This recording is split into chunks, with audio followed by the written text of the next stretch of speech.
Well, most hospitals in southern Nevada remain pretty tight-lipped about COVID-19 numbers, their supplies, staffing. Now, they do update the Nevada Hospital Association, which releases very limited information. But recently, it appears a mistake was made, and details for one day were accidentally released. The I-Team's Vanessa Murphy explains. There has been a lack of transparency about COVID-19. And this information, which was accidentally released, may help us understand more about the pandemic and how it's affecting southern Nevada hospitals. Do you think the hospitals need to be perhaps more transparent? I want to be as transparent as we possibly can. I would encourage them to do the same thing. That's an interview with Governor Steve Sisolak on April 3rd. But 5 months later, information from hospitals in Nevada is limited. The Nevada Hospital Association provides aggregate numbers, one graph and one page, breaking the numbers down by county. For example, on September 9th, hospital beds in Clark County are 74% full. But for September 3rd, detailed information about hospital capacity, staffing, and supplies for each hospital was accidentally published on the Nevada Hospital Association website.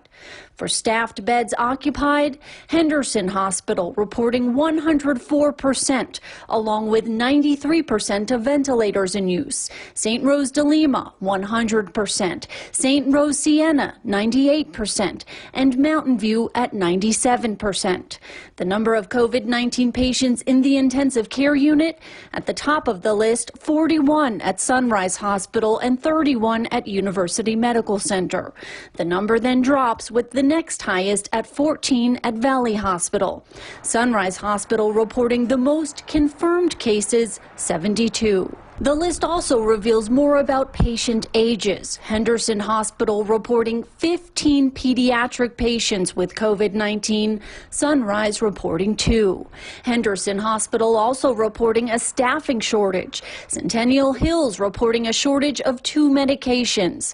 UMC saying surgical sterile gowns and sterile exam gloves are becoming increasingly harder to obtain. A handful of hospitals report patients in overflow locations. Several also report holding patients who are medically cleared because there's no other place to safely discharge them. And the cumulative COVID-19 patient deaths are reported for each facility. The highest reported at Sunrise Hospital, 143. 104 at Mountain View, 95 at St. Rose Siena. The I-Team asked a spokeswoman for the Nevada Hospital Association why this information is not normally available to the public. In an email, she wrote, "This information was posted in error. We are pleased that the data provided by the Nevada Hospital Association on behalf of our member hospitals continues to guide decisions in the fight against the COVID-19 pandemic and aid in reopening Nevada. We look forward to continuing to provide this valuable information to further assist with key decisions. The NHA is not a public or state agency." We reached out to the hospitals mentioned in this report. Some point out the numbers are different now, and there has been a decline in COVID-19 hospitalizations. As the I-Team has reported, though, there is concern about whether the numbers will go up after Labor Day weekend. We have the full statements from the hospitals, their responses, at 8newsnow.com. Vanessa Murphy, 8 News Now. Now, just this evening, the Nevada Hospital Association sent an expanded statement, saying in part that due to the complexity of facility data, they only release aggregate data to the public, and that the released numbers were posted in error and can be misinterpreted without full context of the clinical landscape.